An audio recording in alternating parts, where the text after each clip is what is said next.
October 2023. So thank you guys very much for showing up. And not just that, you're going to learn a lot of insightful information, but information that will help set you free and unlocking certain strategies in order to improve your health when it comes to nutrition. But before we do that, do we have any wins since we've last seen you?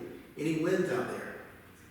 I'm going to do the Spartan Run this Saturday. The Spartan Run, that's an exciting run. It's already a win that I've signed up, so. Excellent. Next time I'll have a win that I've accomplished it. Yeah, and you've done several Spartan runs. I've done a few, yeah. Awesome, Spartan Run, awesome. Well, cool. Any other wins? I lost 10 pounds. Woo! Awesome, keep it up with good work. And you know, you two can just focus on the things you're doing right. You are doing some things right. The other day, I had like 3/4 of my plate was vegetables. And that was like a big win for me. I eat a lot of vegetables, but usually I eat a lot more meat. But anyway, 3/4 were vegetables, and that was awesome. So you can win. Make little steps, but be persistent. Okay? So with that, we'd like to present our Wellness Member of the Month. Our Wellness Member of the Month for the month of October 2023 is James Smith. Woo-hoo! And James, he was not able to be with us today in person, but he did do a video of himself. And I'll let you hear from James because he has done a lot of great things, okay? Here we go. Take it away, James. Good morning. This journey started when a coworker of mine came up and said, "Dude, you don't look so good. You look like you're not going to make it." I was about 330 pounds, and later that day he brought a list of doctors and contact information, and something made me pick Dr. Greg. So I went to see him. I watched this video, and it made perfect sense to me. What I did wasn't very hard because you just had to stop eating all the processed foods and just eat grass-fed beef, pastured chicken, and fish, wild-caught fish, and then 3 servings of vegetables daily.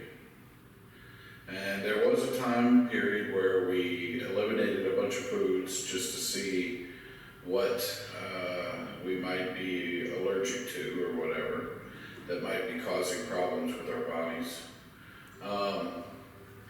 But in effect, when I was eating all the processed foods, I was forcing my body to produce more estrogen than testosterone.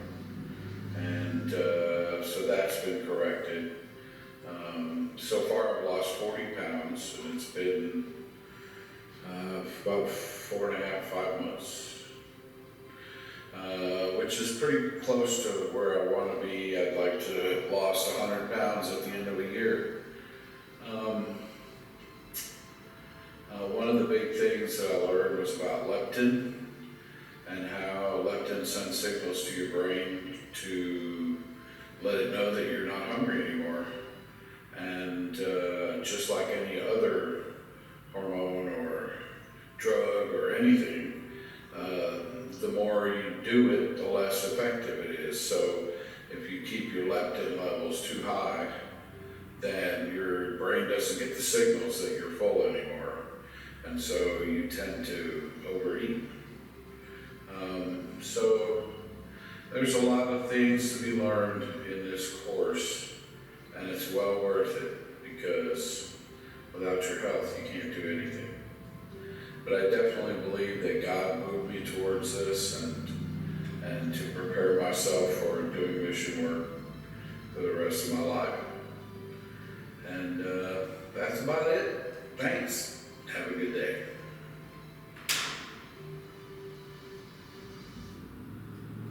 Awesome, James. Awesome. Excellent. And wow, scholarly, a lot of great information that he's, the leptin, and a lot of people don't know about leptin and how it really affects, leptin resistance, and people blow right through that signal that's telling you, hey, you have enough. But the more you do it, the less effect it's going to be for you. I should not call him Professor James. I'm calling him Professor James. All right, fantastic. All right, so with that, you too can be member of the month. The key is to focus in on what your heart's desires are, your dreams and goals, and do what it takes to get there. And it's not hard, but it's being persistent. If something that needs to be changed, it's different. But if you're persistent at that difference, it becomes habit. So, excellent work, James. Excellent work, everybody. Keep up the good work. Keep up the awesome work. And with that, we are ready to start our class. So, we're going to start our class here.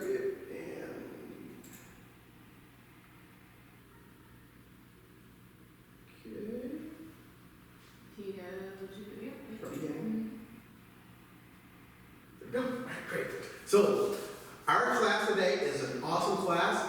It might get into leptin, since leptin's in the nutritional realm, or maybe not. But the key is, all of these classes, we want you to build upon the knowledge that you have, but not just have knowledge for knowledge's sake, but use the knowledge properly, and then that is wisdom. So, we have an excellent teacher. Our teacher today is Dr. AnnaB. Come on up, let's have that class. Thank you, thank you, thank you. Okay, it's nutrition day. I love nutrition, I love the nutrition class, and I love talking to people that want to hear about nutrition, so we're gonna just dive right in. I do want to thank you all for being here, those that are here in person and online. I'm super passionate and excited to get going here with this class. We're going to talk about quite a few things today. I don't know that we'll be hitting on leptins. I think that hits more in our hormone talk. But we are going to cover some macronutrients, micronutrients, look at what metabolism is, the importance of drinking water, clean drinking water, and then also looking at some dietary transitions as well. But before we take a step forward, we always have to know where we begin, and the best place to start are those 4 daily basics. So who wants to start me off on what the 4 daily basics are? Adequate water. Adequate water, yes. What else? Regular exercise. Any more? Healthy eating. Yes. And Good sleep. good sleep, yes. So the healthy eating section is going to be where we are focusing today. So what is nutrition? Can you all give me just a basic definition of what nutrition is? It's the requirements of the body to gain food substances to help it grow, develop, repair itself. Yeah, it's basically getting fuel for your body. So getting food and nourishment needed for health and growth. If we don't have fuel, our engines can't run. And if we don't have fuel, our engines will then shut down. So nutrition is basically getting our body fuel to run and to have energy. Next slide. Come on. There we go. I love this picture. This beautiful, healthy, strong, vibrant tree. What do you think that this tree needed to grow big and strong like this? Sunlight. Sunlight, yes. Is that it? Water. Needs water. Soil. And the soil, yes. It needs healthy soil full of good nutrients. So this tree, to get to this point, was given the proper nutrition to allow it to grow beautifully and strong. Now what if in addition to the sunlight, the water, the soil, we were pouring a little bit of gasoline on it every day? It probably wouldn't grow as well, right? It wouldn't be as strong or vibrant. It may have even killed over before it had the chance to get this way. So, having the appropriate nutrition is also very important as well. Does anybody here have house plants or take care of plants in their homes? In my office? In your office, yes, you do have plants in your office. You do a very good job taking care of those plants. Yeah, so house plants, if you've noticed, they're all a little bit different. They all still need good sunlight of some sort, some nutrition in the soil, good clean water to grow. It still wouldn't do well if we poured gasoline on those plants, but they're all a little bit different too in the amount of water, the amount of sunlight, how big the pot should be, or what type of soil they should get. So the type of nutrition is very important for these plants, as well as the source of nutrition for these plants. It's like a delay. So does your nutrition source matter? Of course. Of course. Does the word nutrition always mean healthy nutrition? No. Definitely not. And we actually get a larger amount of necessary vitamins, nutrients, phytochemicals, which we'll talk about in a little bit here, from whole foods than processed foods. Whole foods basically just means food that has been not processed or very little processing has been done. Think more about the perimeter of the store when you're shopping, more of the fresh produce, the greens, rather than the stuff in the boxes or the bags. A good rule of thumb is if it looks like the way God put it on the earth, it is likely a whole food and not a processed food, okay? Now, what about this food with the Coca-Cola, I think it's maybe a mozzarella stick or a burrito of some sort? Will that food give you energy? Yes. It does, actually. It does give you energy. Is it the ideal energy? Definitely not. Processed foods can give you a temporary amount of energy, but a lot of it lacks the vital vitamins and nutrients that we need. Plus, they typically contain some harmful fats, some toxins, preservatives, things of that nature that put more stress on your body as well. Plus, what nutritional value it has, it's probably already depleted from your body having to pull from other stores to repair the damage that it's done at the same time. So then, why is your food source important? We've identified that whole foods are better, but what about the source of those whole foods? Is the conventionally grown apple the same as the organic apple? No. Not really. There's actually some research that shows that organically grown fruits and vegetables contain more nutritional value, antioxidants, and overall good nutrition compared to those that are conventionally raised.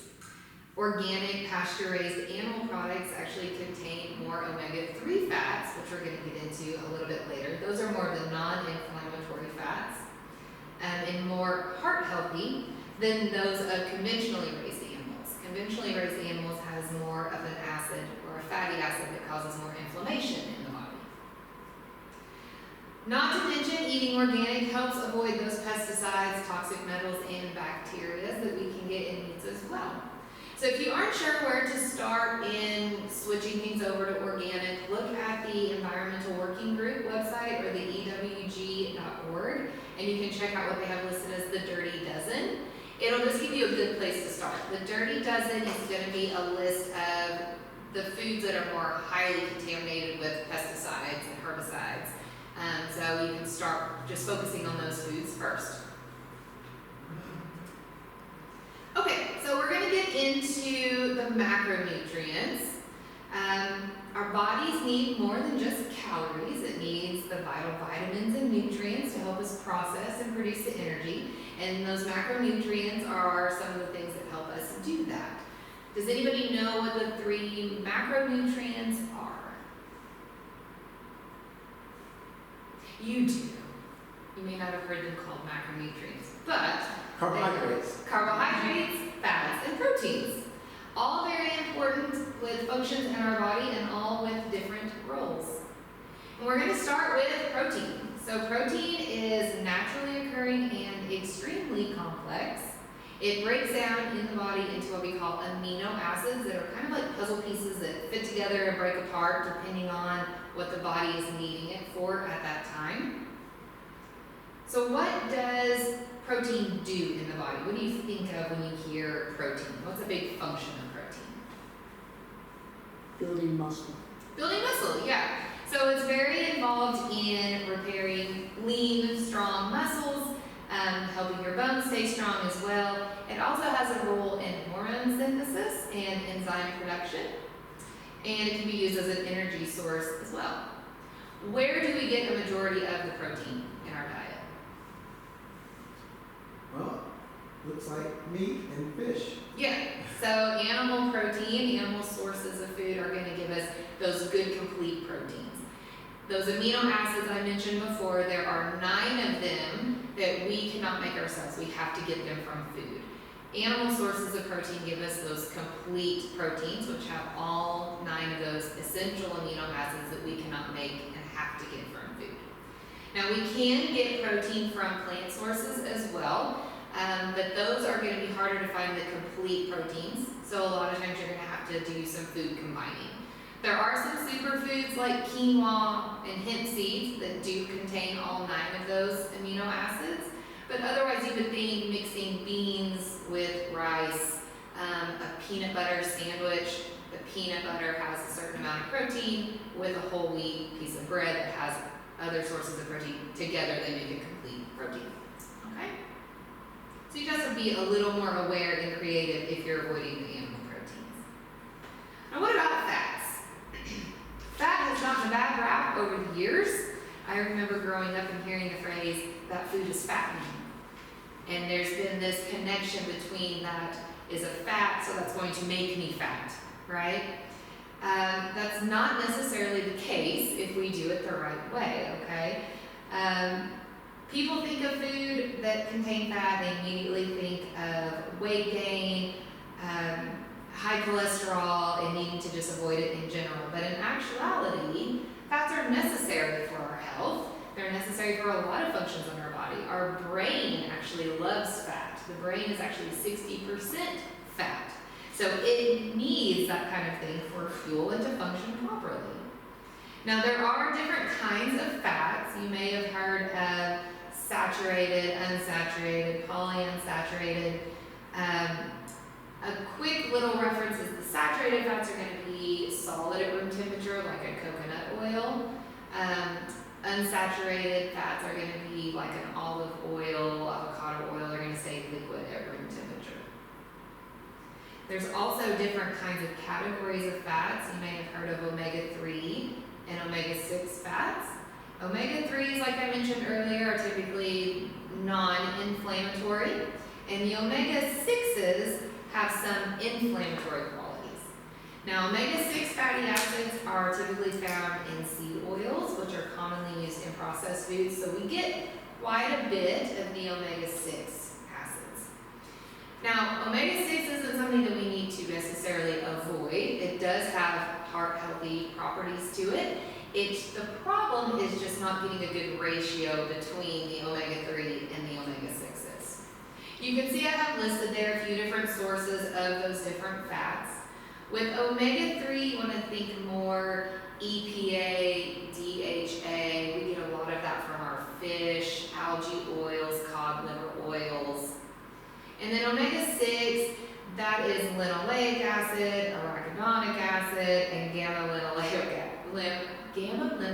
acid. Now that's kind of a mouthful. You don't have to memorize those. That's just for informational purposes. But like I said, both of these are important. You don't necessarily need to avoid either one of them. It's just getting the right balance. We want to aim for a ratio of 2:1 to 4:1 of a omega-6 to omega-3. So about 2 to 3 omega-6s for every omega-3 that we consume. The problem is because, like I said, a lot of the omega-6s, those seed oils, are used in a lot of processed food, which is very heavy in the restaurants around here or anywhere, in the fast food compartments, in just sitting down dining restaurants. A lot of times we'll use vegetable oils, soybean oils, which are those highly refined seed oils. Those are more of the omega-6. So the standard American diet, instead of getting that 2 to 3 to 1 ratio. We're getting more like a 10 to 1 to a 25 to 1 ratio. So we're staying a lot more inflammatory than non-inflammatory in our diets. Okay, so the soybean is omega-6. So, yeah, well, they have the soybean as an omega-3 on this list that I referenced it from. I think where it becomes an issue more so is when it becomes so highly refined, which is commonly what's in the vegetable oils. So then it just kind of loses that good property. All right, carbohydrates. Who loves their carbs? Well, I do too. And your body loves carbs too, okay? Just like fat was picked on for so many years, carbs are kind of getting it now. Everybody's doing keto and no, carbs are bad, don't eat carbs. But the overall problem is not the carb itself, it's the type of carbohydrate that we're consuming, which we'll dive into here in a minute. But carbohydrates are the primary source of energy for the body. It is designed to break down carbohydrates into sugar. And then that sugar is carried into your cells by our little helper, insulin. And that sugar is then used in the cells to make energy for the body. Extra glucose or extra sugar is going to be stored as something called glycogen that can be used as a backup supply when we need it. But if there is too much glucose, whether it be from an overconsumption or just your insulin not really helping like it should anymore, then the glucose starts to get shoved in other places, like our liver, our fat cells, okay? Starts getting stored in other places and causing more havoc than good. Now, I've been saying before, carbs are different. Not all carbs are created equal, okay? What are some sources of carbohydrates that you can think of just off the top of your head? Vegetables. Some vegetables, yes. Fruit. Fruit. Anything else? Bread, your grains, yes. So some vegetables are going to be considered starchy vegetables, like your potatoes, your winter squash, beans. These are going to be higher in carbohydrates and therefore higher in the sugar breakdown, but they're slower to break down because of the fiber content that's within them as well. These are known as complex carbohydrates because their molecular structure is a bit more complex and it takes longer for it to be broken down and absorbed into the body. Now there's another type of carbohydrate called simple carbohydrates, which break down very quickly because their structure is simple, okay? These are going to lead to quicker blood sugar spikes, and some of these include fruit juices, table sugar, cookies, cakes, breakfast cereals, white sugar, white rice, white pasta. And if you've noticed there with that list, with the exception of the fruit, most of these are processed from its original form, right? The pasta, the breads, cookies, candies, crackers, right? Very processed foods with a lot of added sugar in there as well. They contain very little to no fiber, so they have little nutritional value, and they absorb very, very quickly, okay? Now our bodies were not designed to metabolize processed grains. It causes a lot of inflammation in the body. It leads to immune dysfunctions, mood swings, attention deficit, weight gain, primarily due to the blood sugar spikes that leads to a weakened pancreas. The pancreas is what gives us our nice little insulin guy. Insulin's not responding as well as it should, so extra glucose is going where? In the liver, stored as fat, okay?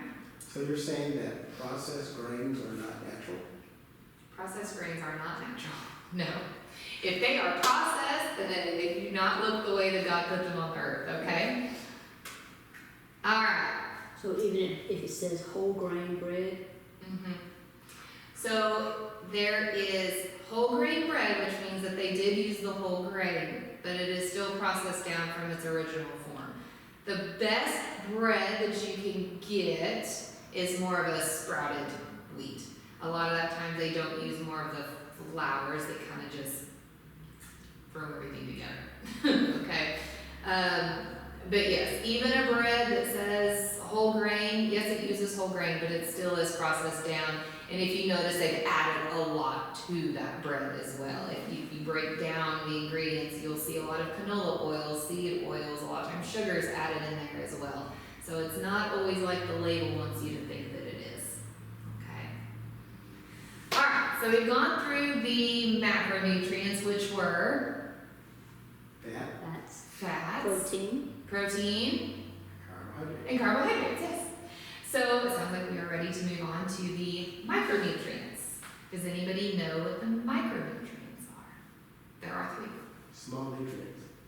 They are small because they are micro, right? What are the types of them? vitamin, Vitamins, Phytonutrients. phytonutrients, minerals, minerals, yes. So minerals, vitamins, phytonutrients, okay? We're gonna start with minerals. We're gonna touch base on a few of them, but there are several, okay? Can't hit them all today or I'll have you here until the next meeting, okay? So minerals are helpers. They help the cells to do major functions in the body. These can include examples like selenium, iron, zinc, copper, magnesium, potassium, sodium, phosphorus. A lot of these you all have probably heard of before. So we're going to start with selenium. Selenium plays a very important role in the health of your immune system and reproduction.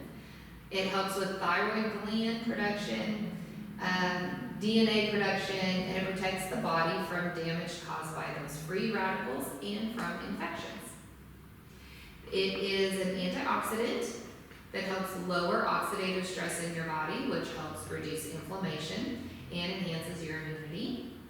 We can see this commonly in food sources like spinach, mushrooms, lentils, commonly in some animal products like dairy, pork, fish. But one of the best sources of selenium is the Brazil nut, which is pictured there on the slide. I love a good Brazil nut. It is fabulous. However, this is not a nut that you sit and eat an entire bag of, okay? These are very high in calories, very high in fat. Super healthy and awesome for the body, but eating just 1 or 2 of these a week, you will meet your selenium needs, okay? So I always tell people you can schedule it like a supplement. Make sure I have my selenium, boost this week with my Brazil nut, or just remember to pop it in there. But 1 to 2 kernels is a serving size, so do not go beyond that because you can actually eat too many and become toxic with selenium as well. and notice the label, sometimes it will say 1/4 of a cup. Yes, we're not going to eat 1/4 of a cup of Brazil nuts. That's not a good idea. And they're hard to crack. Yeah, I get them already cracked, so they're very easy. I just pop them in. They're super great. I love them. Okay, we will go into iron next. Iron is a mineral that the body needs for growth and development. Your body uses iron to make hemoglobin, which is the protein in the red blood cells that helps carry oxygen throughout the body. Without the proper amounts of iron, your body's going to likely start to feel very sluggish and tired. You may even develop some shortness of breath, even some restless leg syndrome. Iron is not well absorbed when you consume it with dairy. So if you're someone who drinks a lot of milk, you may not be effectively absorbing all of your iron. It's a lot of times why kids are a lot of times iron deficient, because they're chugging milk with every single meal, okay? And they're just not absorbing what it is that they're taking in. Vitamin C, however, does help you absorb iron. So eating foods that are rich in vitamin C, like oranges, bell peppers, that will help absorb the iron that you take in as well. Now, good sources of iron in your diet, you can find these in beans, lentils, red meat, egg, and a lot of times those dark leafy greens like spinach and kale. Zinc. Everybody's a little more familiar with zinc now that COVID has come, but it is found in the cells throughout the body as well. It helps with the immune system in fighting off invading bacteria and viruses. The body also needs zinc to make proteins and DNA, which is that genetic material in all of the cells. It's especially important during pregnancy, infancy, and childhood because the body needs zinc to grow and develop properly. Zinc also helps with wound healing. It's commonly found in most diaper creams, rash ointments, that sort of thing. Zinc is actually involved with your sense of smell as well. Actually, they did a study on people during the pandemic, because with COVID, we all know it's a loss of taste and smell. A majority of the people that reported a loss of taste and smell were deficient in zinc.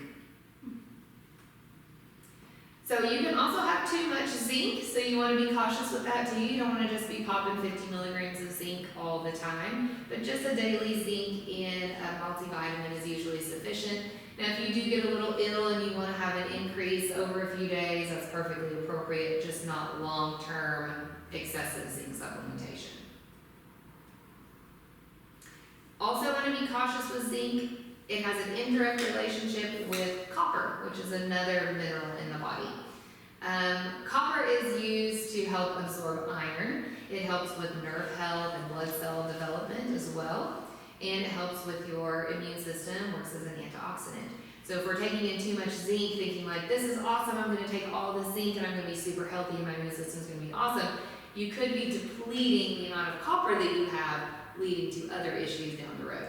So again, it just all needs to be a good balance there. All right, so that was just a very few of the very many minerals that are out there. But we're going to go ahead and jump into vitamins next. The first vitamin we're going to talk about is vitamin B12. Now, vitamin B12 is a nutrient that helps keep our body's nerve and blood cells healthy, as well as help make DNA. When there is a deficiency in this, it can lead to fatigue and anemia, and can also cause some neuropathies, or that burning, tingling sensation in the feet or the fingers. Does anyone know a common medication that can deplete vitamin B12?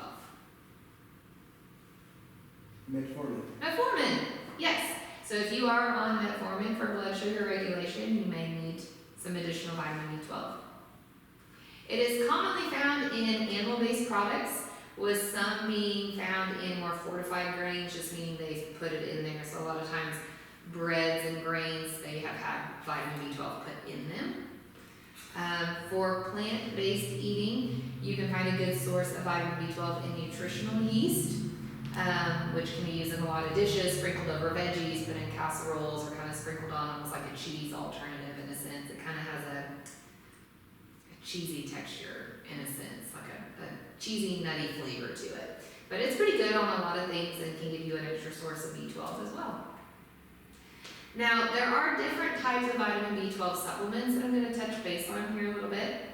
You may have noticed that some bottles have cyanocobalamin, while others have the methyl cyanocobalamin. If you remember, the name without the methyl group is an inactive form of vitamin B12. So you can take that, but if you remember from the hormone talk, we discussed methylation and detox pathways, and your body will have to make that inactive form active by moving over a methyl group to that supplement, okay? If you just take the methylated vitamin B12, then your body's not gonna have to use other methylated groups from its other sources to make that vitamin B12 active. So it's just going to be a more beneficial, more readily available, ready to use form of vitamin B12. Now what about B12 injections versus oral intake? Why would somebody possibly need an injection rather than just taking the supplement by mouth? Any ideas? Unable to absorb it. They don't absorb it well, yes. So in your GI tract, or in your gut, you produce something called the intrinsic factor. And that intrinsic factor is necessary for vitamin B12 to be absorbed in the gut. If you lose that intrinsic factor, which is very common in the elderly population, you won't be absorbing vitamin B12. Okay, so you'll have to get it through other means, usually through a shot. You can attempt to do it sublingually, where it absorbs in the mouth itself. That is sometimes beneficial, but you may have to take a little bit more. You can also lose the intrinsic factor if you've had issues with chronic gastritis or a gastrectomy where part of the colon has been removed, or autoimmune disease as well. Vitamin D. Vitamin D helps regulate the amount of calcium and phosphate in the body. These nutrients are needed to keep bones, teeth, and muscles healthy. A lack of vitamin D can lead to bone deficiency, such as rickets in children, cause bone pain by a condition called osteomalacia in adults. Now, we don't hear a lot about that anymore, but vitamin D deficiency is still very common, okay?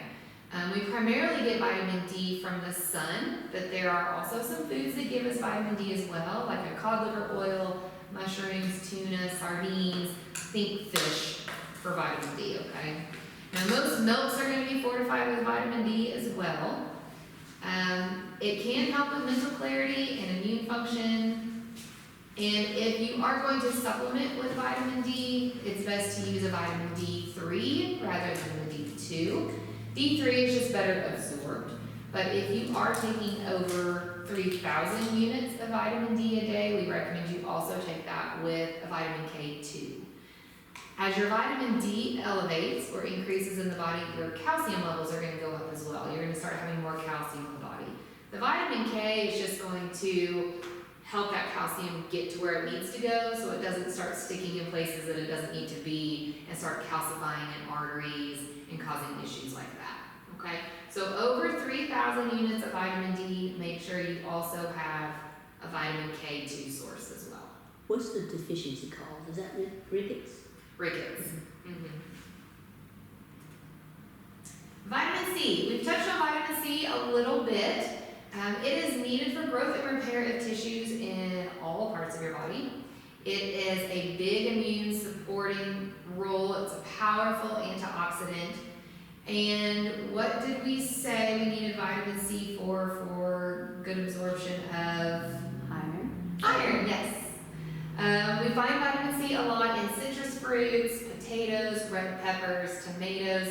Goji berries are a great source, and they are fabulous and delicious. If you choose to supplement with vitamin C, however, make sure you pay attention to the ingredient label. Try to find a whole source of vitamin C if you can. It's very difficult to find. Commonly, you'll find ascorbic acid, which isn't terrible, but it's typically a man-made form of vitamin C, and it can typically be derived from a GMO corn. So you need to find a good source if you can, a reliable supplement for that. All right, we're going to get into phytonutrients, which is the third micronutrient we're going to get into. Something I love about fruits and vegetables is the variety of color. I have always loved, even as a child, sitting down and having a ton of different colors on my plate. And in fact, if everything was the same color, it grossed me out and I didn't want to eat it. Even to this day, if I sit down and I notice that my plate is all the same, I've gone as far as just looking at my husband's plate, and if he's got just a piece of a leafy green or something, I will grab it and put it on my plate, just so there's a little bit of a change in the color, okay? Now, this was not just God's way of decorating the earth with all these different colors. These colors actually have a function for us, which is awesome. They provide something called phytonutrients that are beneficial for our health. A lot of them have antioxidant properties that help us from different chronic diseases. And there's actually over 25,000 phytonutrients found in foods that we know of so far. I'm not going to go over all of them. Carotenoids are an example of a group of phytonutrients. That's going to be that orangey color. It provides the yellow-orange in the fruits and vegetables. They're antioxidants, and they have protective effects against cancers and eye disease. And some of these can be converted into vitamin A in the body as well. I'm having a brain fart. Ellagic acid, couldn't figure out how to get my brain to say that, is known for its antioxidant properties. It is one of the higher studied phytonutrients. It can be found in a variety of berries, think more red, like strawberries, raspberries, cranberries, but we can also find it in some nuts, like walnuts and pecans. It is an antioxidant, but it's also an anti-mutagenic, and an anti-carcinogenic or an anti-cancer agent. A mutagenic is anything that can cause a change in our DNA. So this particular phytonutrient can actually reduce or even remove the mutagenic effects from harmful chemicals that we contain. It's pretty cool. Whoops. Alright, I do like to take a minute and talk about different spices that we can get in our routine. Sometimes we are creatures of habits and we just put a little bit of Himalayan pink salt and garlic and onion and we're done, right? That's all we like to put on our food. But even spices that we can cook with have different health benefits for us. And they can vary. I've got just a range of different ones listed there, but just to give you an idea of a few of them. Cardamom is an anti-inflammatory, helps with blood sugar health, cell protection, heart health. Cinnamon is a super great anti-inflammatory. It helps with blood sugar health and heart health.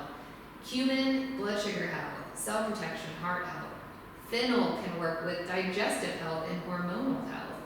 Garlic, again, is an anti-inflammatory. We use that commonly to help regulate blood pressure. It's good for liver health as well.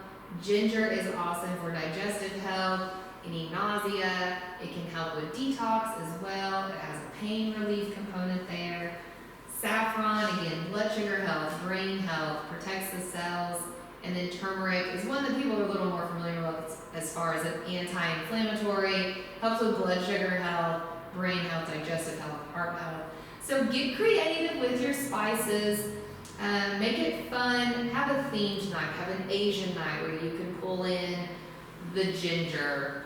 Have a Mexican night where you can have the cumin and the paprika and the chili powders. They all have different benefits in the body, so a good variety is really important. I have a question. Curcumin and turmeric, how are those related?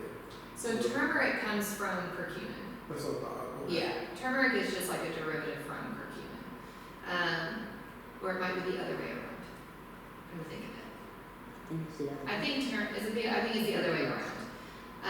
Curcumin, I guess, is a supplement that they derive from the turmeric root. Yes. Or you can just eat the turmeric and get the full benefits. Have you tasted turmeric? Yes. Grate it up. It's not bad, it's delicious. Okay. Putting on these videos. It's delicious. Okay. Alright. So what do we call the process for your body to use energy? What do we call that? What is that? Your body's got the food, it's got the sugar. How is it gonna move this into energy? Metabolism. Metabolism, yes. Metabolism. So this is the process in which your body uses energy. I watched a great video by Dr. Mark Hyman, which is one of the faces of functional medicine. He did a great video on discussing metabolism, so I'm going to try to summarize it the best of my ability. But when we are talking about metabolism, we're talking about the mitochondria of the cell. Every cell has lots and lots and lots of different mitochondria. These are the powerhouses of the cell, okay? These little powerhouses take oxygen in the food that you eat and make energy. If the mitochondria is working well, then your metabolism is typically a fast metabolism. If the mitochondria are not working well, then you're going to have a slower metabolism. Now, genes can play a role in this. He actually mentions in the video that if you have a parent with type 2 diabetes, your mitochondria are at 50% reduction in burning calories, just from the genetic component. Now, would it be more the mom when we get our He didn't specify which one, he just said if there was a parent with one. So I'm not sure, I have to look that up a little deeper. Okay. So if you are low in energy, it could be related to poor mitochondrial health, which can leave you feeling tired and sluggish, overall just not burning calories as well. The biggest damager of metabolism and mitochondrial health is sugar. In addition to that, overeating, toxins, stress, eating the processed foods, and having imbalances in your gut microbiome can certainly throw off your mitochondrial Basically, any inflammation or oxidative stress in the body can lead to subsequent mitochondrial damage. Now, undereating or eating too few of calories can disrupt metabolism as well. The body starts to see this as a state of stress, and it's going to start storing fat for later. It's going, hold on a minute, we're not going to have enough energy to keep ourselves alive here. We're going to have to slow down our metabolism, and we're going to store fat to use for emergency purposes. Okay? So is our metabolism basically a big picture, or do I have a certain metabolism for sugar, or I metabolize fats a certain way? Like I might metabolize fats very well, but I might not metabolize proteins very well. And yes, and that's going to go back to more of a genetic component. Some people can have single nucleotide polymorphisms, which are essentially just a little change in the genetic code that makes it where maybe you don't metabolize carbohydrates as well, or you don't break down protein as well. There's also other components though to metabolism.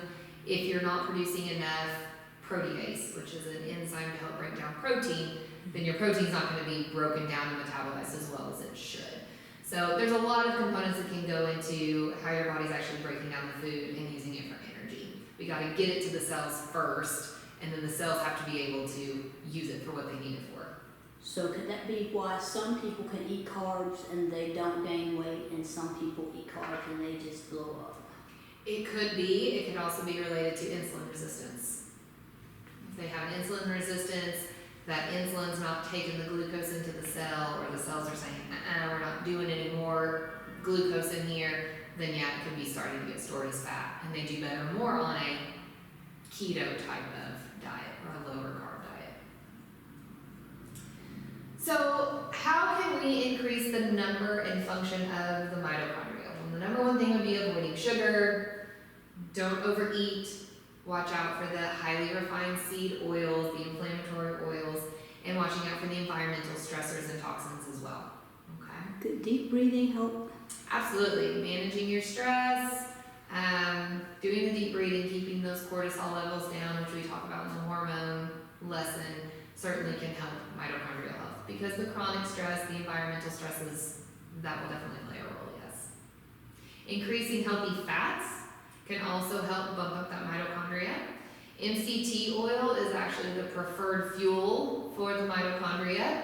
MCT oil is basically just derived from coconut, but that oil has already been, I don't want to say processed, but it's been broken down to a point where your body can take it immediately and use it for energy.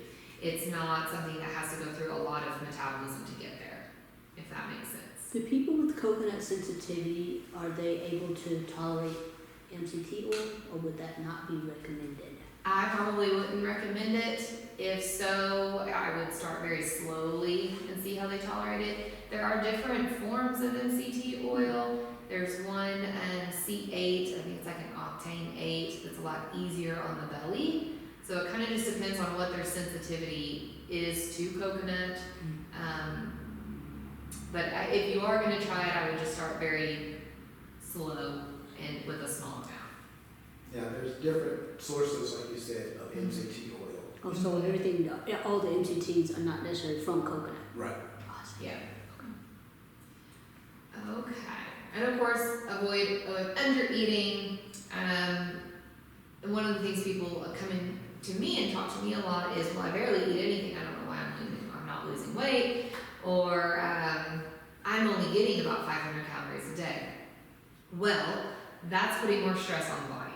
So what I like to tell them at that point is I take their height, their weight, their activity level, and we calculate what's called your resting metabolic rate, okay?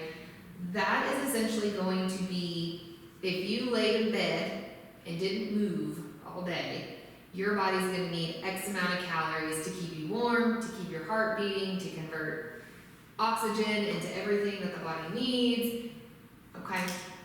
Certain processes, detox, repair, your body's still gonna be burning calories.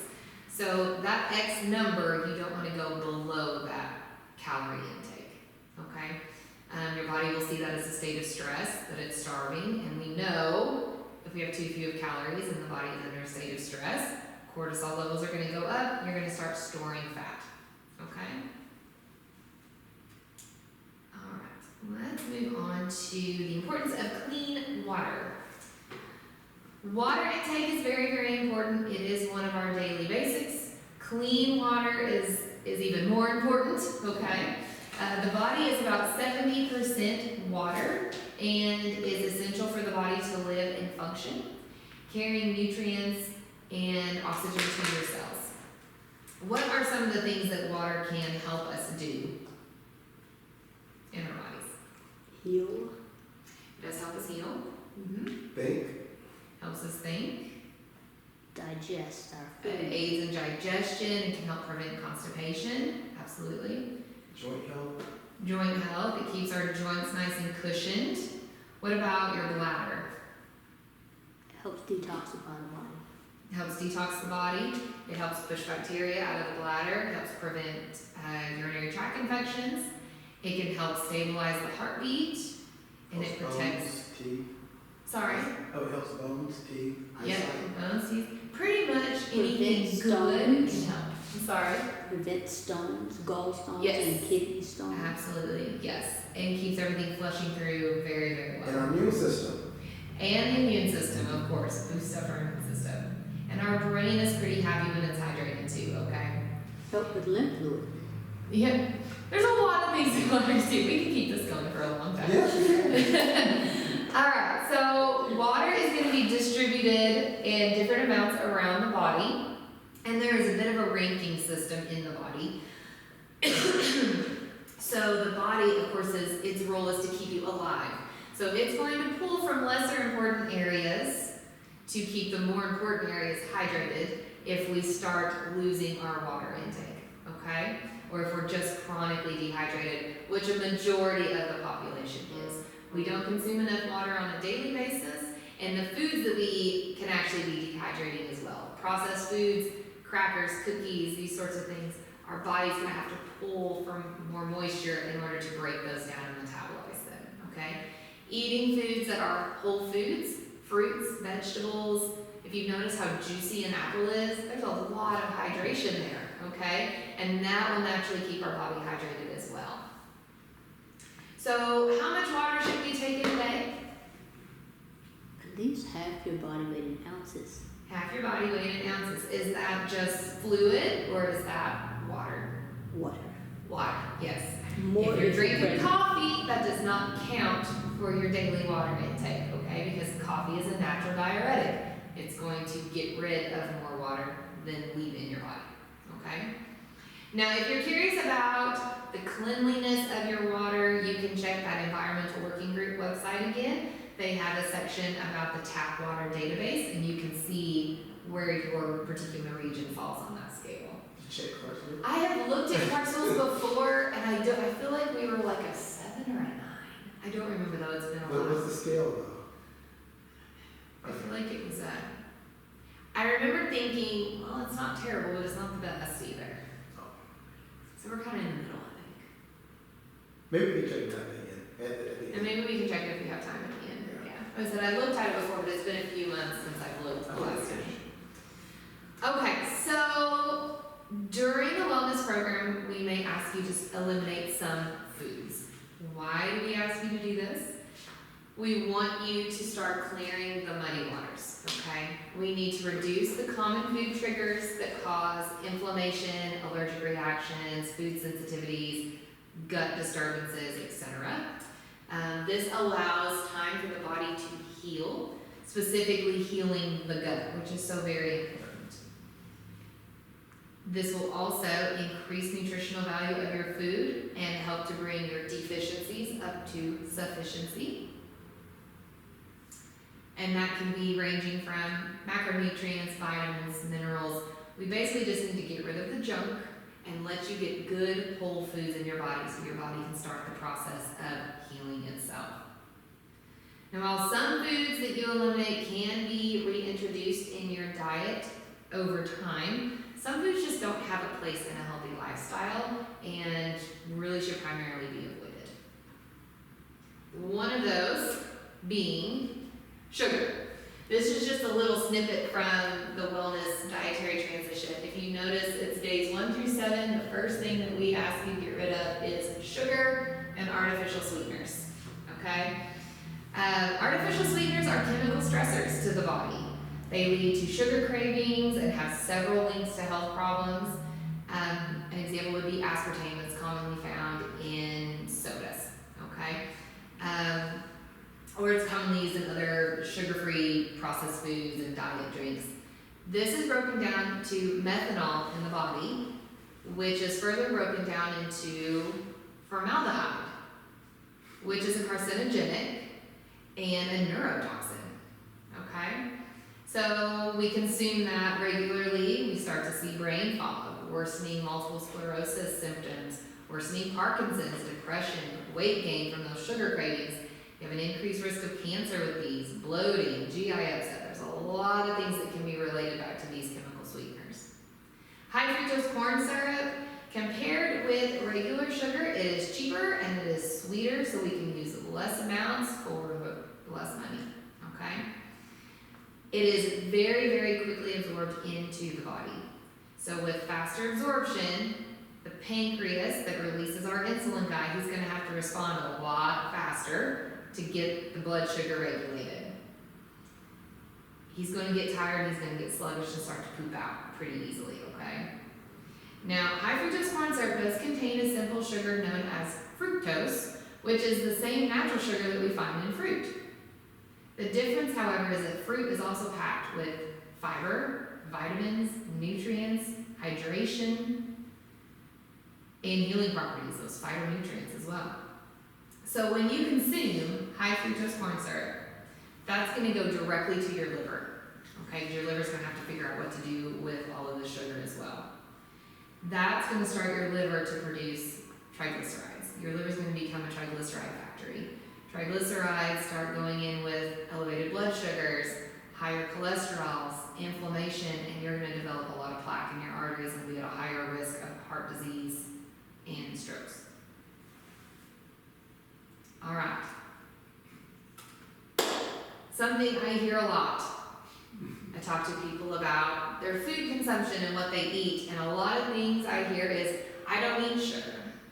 I don't eat sugar. And I've noticed that when people say I don't eat sugar, they mean I don't eat cake, I don't eat cookies, I don't eat candy, I don't drink soda. Okay, well let's play with that a little bit. One of the best things that you can do to become more empowered in your health and have just healthier eating in general is starting to get comfortable reading a nutrition label, okay, specifically for its sugar content. A label now shows the grams of added sugar in each serving size. So if you look at this label, you see that the serving size there at the top is 2/3 of a cup.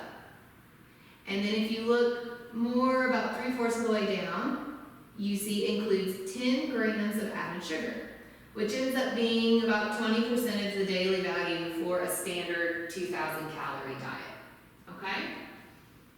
So to help you get a little visual about how much sugar 10 grams is, if you take the number of grams of added sugar and you divide it by 4, that's going to be how many sugar packets are in the food. So in this particular case, you have 10 grams of added sugar, divide that by 4, that's going to be about 2.5 packets of sugar. So if you sat down with whatever food you had and you took 2 packets of sugar off the little table and you opened it up and dumped it both in there, that's about how much is added in that particular serving size.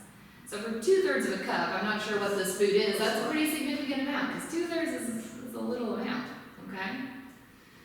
So, what are the sugar recommendations? Well, here at Medical Drug Care, we encourage you all to eliminate sugar as much as possible, okay? But looking at the American Heart Association, they want no more than 100 calories a day being from added sugar, which is about 6 teaspoons or about 24 grams in a day. The Food and Drug Administration isn't quite as strict. They say no more than 200 calories or 10% of your daily intake, and they say no more than 50 grams of added sugar, which to me 50 grams of added sugar is still quite a bit of sugar. So let's play a little bit because we're gonna say, we're going through this program, we're gonna go through a typical day that I hear of intake that somebody may have. They get up in the morning and they decide that they're gonna have a bowl of cereal, but it's organic. I hear this a lot. I get the organic cereal, so it's better. Okay, well let's look at the organic cereal.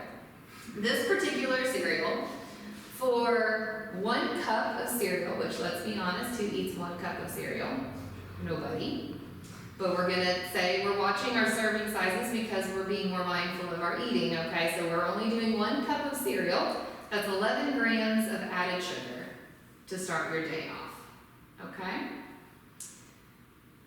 That's assuming that's all you ate for breakfast, okay? 11 grams of added sugar. Well, that's already, if we're looking at American Heart Association standards, we're already almost halfway to our 24 grams a day, and we've just had a bowl of cereal, okay? Now, a better option with breakfast, this is one of those things that we were talking about earlier. For example, a sprouted bread, okay? You can check this label, and this particular bread has 0 grams of added sugar. So a better alternative for a quicker breakfast would be a nice loaf of a sprouted bread and a no sugar added nut butter, and you can put that on top and have a nice low sugar breakfast, okay? Now let's say for lunch, we're gonna do pretty good with lunch today. We're gonna have, we're gonna have a sandwich. We're gonna get nice, pasture-raised, grass-fed turkey, okay, for our sandwich. And we're gonna have a salad with some dressing, all right? We're gonna use, let's see, so we're gonna use 2 slices of bread because it's a sandwich and we need to be full. There's 3 grams of added sugar for this particular bread per slice. So if we have 2 slices, well, that's another 6 grams of added sugar. That's not just looking at carbohydrate count, that's just added sugar, okay? And then we had a salad because we need to get our vegetables in, and we used 2 tablespoons of Italian dressing because that's what the serving size said, and we're being mindful and we're watching our serving sizes. That would have another 3 grams of added sugar. So there we have another 9 grams that we've added into our day. Now dinner, we're hustling, we're bustling, we're tired. We gotta take kids to soccer practice. We gotta just stop somewhere. We don't have time to go home. But because we're being mindful of our eating, we're gonna get a salad with grilled chicken at Chick-fil-A. Okay? Get the nice Market House salad. It's healthy, right? It's got grilled chicken, it's got fruit, it's got vegetables on there. This particular salad with the dressing and the little additives that they put on top, we're at 26 grams of sugar for just this bowl of salad. Okay? Mainly from the packet and the dressing. Yes, that's included when they give you that. They're including that. But we got the grilled chicken, we got the chicken itself even has sugar in it. Okay? So totaling now, we're looking at 46 grams of sugar. And to be honest, we really didn't eat that much food. Did we? No, we didn't. So you can see how it can sneak in there and add up really, really quickly. For someone that says, I don't eat sugar, this is sometimes typical of what I hear, and they just don't really see it on the label. They assume organic means healthy, which is not always the case. They assume a salad means healthy, which is not always the case. So I just encourage you all to really be mindful, start checking those labels, and really looking at the added sugar that they put into things. Preparing yourself, food prep at home, is definitely going to help you avoid a lot of that added sugar. Okay. Now, after food transition, elimination diet, we do start a reintroduction. You may notice that some foods don't seem to bother you at all, but other foods may start to trigger you. So you can very easily keep a food journal or a food log to help you track those things, and we will guide you through the food reintroduction process when you get to that point and help you with any questions that you may have there. So in summary, we've talked about a lot of different things, we've talked about a lot, and I feel like there's still so much more to teach you, but the takeaways are, when in doubt, stick to those whole foods, get lots of color and variety of colors, avoid the processed carbohydrates, and be mindful of that added sugar, okay? I love this quote, one of my faves, but I do challenge you all to get in there and start being more empowered in the food choices that you make. Are there any other questions? No? Okay, well thank you all.